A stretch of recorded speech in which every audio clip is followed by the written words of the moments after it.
ज्ञान सहायक YouTube channel में आप सबका स्वागत है। तो आज एक नया टॉपिक के ऊपर डिस्कस करेंगे जो कि age relaxation in government service. Actually age relaxation सबके लिए होता है, जैसे कि एससी एसटी आप हैं या फिर ओबीसी या फिर पीडब्ल्यूडी ईडब्ल्यूएस जनरल कैटेगरी के लिए भी होता है एज रिलैक्सेशन। तो यहाँ पे आप जानकारी ले सकते हैं कि कौन सा जॉब के लिए आपको कौन सा कितना रिलैक्सेशन मिल सकता है एंड क्या लिमिट रहेगा, एज लिमिट रहेगा गवर्नमेंट जॉब के लिए। ये चीजें जानना आपके लिए बहुत जरूरी है, क्योंकि आप अगर एज में आते हैं तो फिर तो ठीक है। अगर आप आगे जाके आपको आपको रिलैक्स करना पड़ सकता है, मान लीजिए आप कुछ अप्लाई करने के लिए या फिर आप ऑलरेडी जॉब में हैं, आपको कुछ कहीं जगह अप्लाई करना है पर आपका एडजस्ट हो चुका है, आपका जो एज है वो एडजस्ट हो चुका है, तो आप उस केसेस में इस वीडियो को आप पूरा देखने से आपको पूरा पता चल जाएगा चीजें, ठीक है। तो आप बिना स्किप करे हुए आप इस वीडियो को फुल देखिए। तो फिर चलिए आगे बढ़ते हैं। तो यहाँ पे आप देख सकते हैं कि किस किस चीज में आपको रिलैक्सेशन मिल सकता है अपर एज लिमिट के लिए, ठीक है। यहाँ पे कैटेगोरिकली आप मैंने दे दिया हूँ, पोस्ट एलिजिबल एज रिलैक्सेशन यहाँ पे दे दिया हूँ। एससी एसटी अगर आप हैं तो फिर इसी ऑर्डर जो मेमोरेंडम है इसका भी रेफरेंस मैं यहाँ पे दे दिया हूँ। अगर सारे पोस्ट डायरेक्ट रिक्रूटमेंट से भर्ती हुआ है तो फिर एज रिलैक्सेशन आपको 5 साल तक मिल सकता है, ठीक है। अगर ओबीसी कैटेगरी में आप आते हैं तो फिर अगर डायरेक्ट रिक्रूटमेंट का कंडीशन है तो फिर 3 साल तक आपको एक्सटेंशन मिल सकता है। अगर पीडब्ल्यूडी कैटेगरी में आप आते हैं, पर्सन विद डिजेबिलिटीज, देन अगर मान लीजिए कि चाहे वो ग्रुप ए बी का हो या फिर सी डी का हो, उसका अगर डायरेक्ट रिक्रूटमेंट आ रहा है तो फिर ये जो subject to maximum age limit 56 साल होना चाहिए, ठीक है। और यहाँ पे जनरल के लिए 10 साल है, एस सी एस टी के लिए 15 साल है, ओबीसी के लिए 13 साल है इसमें, ठीक है, लिमिट। यहाँ पे भी वो पीडब्ल्यूडी का ही है, बट थोड़ा कुछ डिफरेंट केसेस है, जैसे कि कोई भी गवर्नमेंट पोस्ट जो भी आइडेंटिफाई किया गया है डायरेक्ट रिक्रूटमेंट के लिए, ठीक है, उसमें ग्रुप ए बी पोस्ट के लिए यहाँ पे 10 साल है, वही एस सी एस टी के लिए 15 साल है एंड ओबीसी के लिए 13 साल है, ठीक है। आगे बढ़ने के लिए इसमें यहाँ पे और ज्यादा जानने के लिए आप अगर चैनल को सब्सक्राइब नहीं किए हैं तो सब्सक्राइब जरूर कर दीजिए। तो यहाँ पे कुछ कंडीशन देख लेते हैं। जो अगर आप पीडब्ल्यूडी हैं तो फिर एज रिलैक्सेशन कंडीशन ये है कि आपको कंसेशन तब मिल सकता है अगर वो पोस्ट आइडेंटिफाई किया गया है पर्सन विद डिजेबिलिटीज के लिए। और यहाँ पे तो मिनिमम आपको 40% डिजेबिलिटीज होना ही चाहिए, ठीक है। और ये एप्लीकेबल नहीं होता है सिविल सर्विसेज एग्जामिनेशन में, अगर जब तक सिविल सर्विसेज एग्जामिनेशन में आपका जो सर्विसेज है वो पीडब्ल्यूडी के लिए आइडेंटिफाई नहीं किया गया है, ठीक है। यहाँ पे जो डिफिनेशन है डिजेबिलिटीज के लिए, ये आप इसी ऑर्डर के माध्यम से आपको अगर जानना है कि डिजेबिलिटीज क्या है, डेफिनेशन क्या है, तो आप देख। अगर मान लीजिए कि कोई पीडब्ल्यूडी अगर एम्प्लॉय है वो सेंट्रल गवर्नमेंट में जॉब कर रहे हैं तो उनके लिए एज कंसेशन कैसे रहेगा? वो अप्लाई करेगा as a person with disability के लिए, और एल्स सेंट्रल गवर्नमेंट एम्प्लॉयज के लिए जो भी बेनिफिशियल रहेगा वो उसको मिलेगा। दोनों बेनिफिट उसको नहीं मिलेगा, ठीक है। प्रोविजन ऑफ द गवर्नमेंट, ये जो ऑफिस मेमोरेंडम है वो ये किसके लिए एप्लीकेबल नहीं है? अगर कोई पोस्ट और सर्विसेज है जो कि उसका खुद का एक एज रिलैक्सेशन प्रोविजन है तो फिर उस केसेस में ये लागू नहीं होगा, ठीक है। और जो मिनिस्ट्री और डिपार्टमेंट, इनको क्या करना चाहिए, इनको क्लियरली मेंशन करना चाहिए। कोई भी पोस्ट मान लीजिए कि रिक्वेजिशन सेंड करने के पहले एसएससी या यूपीएससी को उनको पीडब्ल्यूडी का मेंशन करके ही भेजना चाहिए, ठीक है। और कॉन्फर्म्ड अगर पोस्ट है ना तो सुइटेबल फॉर डिजेबल पर्सन ही माना जाएगा, ठीक है। यहाँ पे देखिए, अगर एनसीसी कैडेट के लिए बिलोंग करते हैं आप तो फिर होल टाइम एनसीसी अगर इंस्ट्रक्टर हैं जो कि रिलीज किया गया आफ्टर एक्सटेंडेड टेनर, उन केसेस के लिए उनका जो सर्विस रेंडर होना चाहिए एनसीसी में जितना भी ईयर में सर्विस रहा प्लस 3 इयर्स का, ठीक है।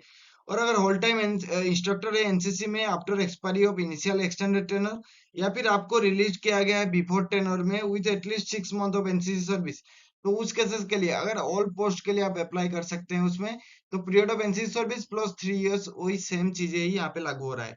अगर आप x general reserve engineer force personal हैं तो उस केसेस में ऑल पोस्ट के लिए जो कि यूपीएससी के द्वारा फिलअप नहीं किया जा रहा है तो उस केसेस के लिए आपका जितना भी जीआरएफ सर्विस है प्लस 3 इयर्स का आपको सर्विस रिलैक्सेशन मिलेगा। आपका टेरिटोरियल आर्मी जो है तो अगर आपने मान लीजिए कि 6 मंथ मिनिमम सर्विस कर लिए हैं, वो सारे पोस्ट जो कि यूपीएससी के द्वारा भर्ती नहीं होता है उस पोस्ट के लिए एंटायर पीरियड प्लस 3 इयर्स आपका काउंट रहेगा, ठीक है, एज कंसेशन।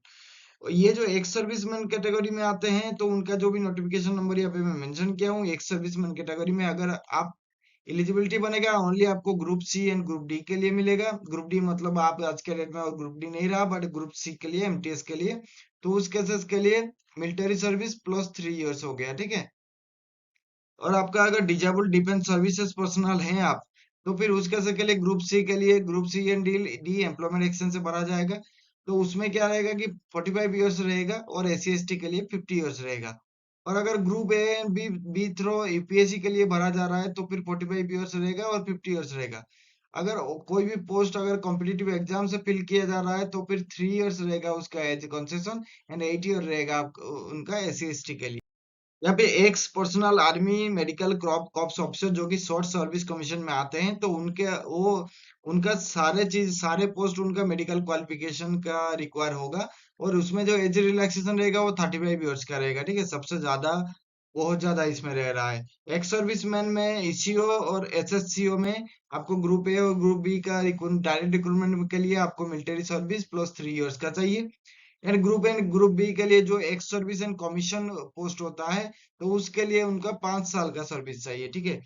और आपको जो central government employees with 3 years of continuous service, जो कि मैक्सिमम लोग होते हैं, जो सिविलियन जॉब होता है, डिपार्टमेंटल कैंडिडेट होते हैं, तो उनके लिए अगर group C and group D के लिए उनके लिए होता है 40 ईयर्स और 45 ईयर्स फॉर SC/ST।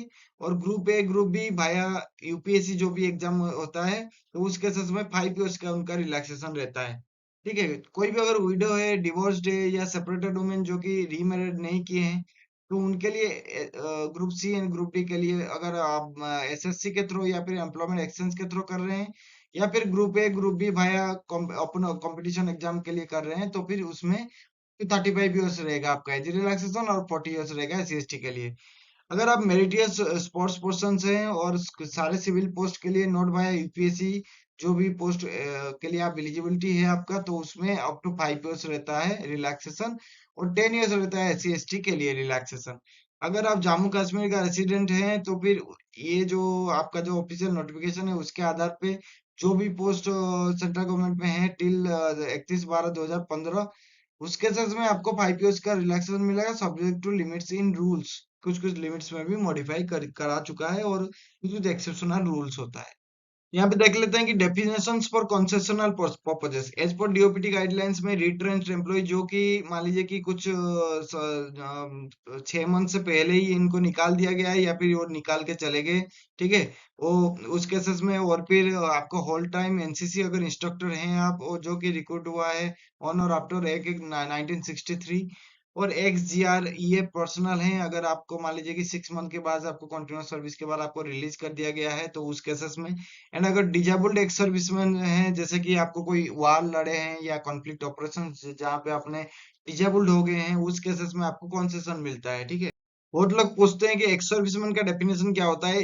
जो लोग सर्विस सर्व किए हैं आर्म फोर्सेस में एनी कैपेसिटी के द्वारा, और कोई भी जो भी सर्व हुआ होगा एटलीस्ट 6 मंथ तो सर्व किया होगा, और रिलीज अगर किया होगा तो उनमें कंप्लीशन ऑफ टेनर भी कंप्लीट हो गया होगा, और उनका इफिशिएंसी के कारण, मिसकंडक्ट के कारण या हेल्थ के कारण उनको डिस्चार्ज कर दिया होगा, और फिर वॉलंटरी रिलीज कर दिया होगा आफ्टर 5 ईयर्स, तो उस केसेस में उनको एक सर्विस में ये रहा इंस्ट्रक्शन पर यूपीएससी एसएससी के रिक्रूटमेंट्स के लिए। तो अप्लाइज होता है ये सेंट्रल गवर्नमेंट सिविलियन पोस्ट के लिए। ये नॉट एप्लीकेबल होता है ऑटोनोमस स्टैट्यूटरी बॉडी के लिए या फिर पब्लिक सेक्टर यूनिट के लिए या फिर relaxation period limited to original instructions, ठीक है। ये जो competitive exams through UPSC SSC है, इसमें एज लिमिट जो कट ऑफ एज पर एग्जाम नोटिस के लिए तक आता है। और यहाँ पे ये जो मैंने जो मेमोरेंडम जो दिया हूँ यहाँ पे, ये इसका रेफरेंस के लिए मैंने दिया हूँ यहाँ पे जो होता है, जो group A and group B के लिए कोई भी रिलैक्सेशन नहीं होता है। No age relaxation for group A and B by competitive exams unless specifically allowed under exam scheme, ठीक है। इस केसेस में ओनली आपको रिलैक्सेशन मिल सकता है, नहीं तो किसी भी केसेस में आपको एज रिलैक्सेशन नहीं मिलेगा। यहाँ देखिए अपर age limit direct open competitive exam के लिए, ठीक है। इसमें एनहांस कर सकते हैं हम, 2 साल तक एनहांस किया जा सकता है। और डायरेक्ट ओपन कॉम्पिटिटिव इंक्लूड्स जो कि एग्जाम एसएससी या यूपीएससी के द्वारा कंडक्ट किया जाता है। इसमें does not include limited departmental exam जैसे कि ट्रांसफर और प्रमोशन, ये सब चीजें नहीं आता है, ठीक है। तो ये रहा आपका डीओपीटी का ऑफिस मेमोरेंडम, जो कि ये यहाँ से रेफरेंस लिया है।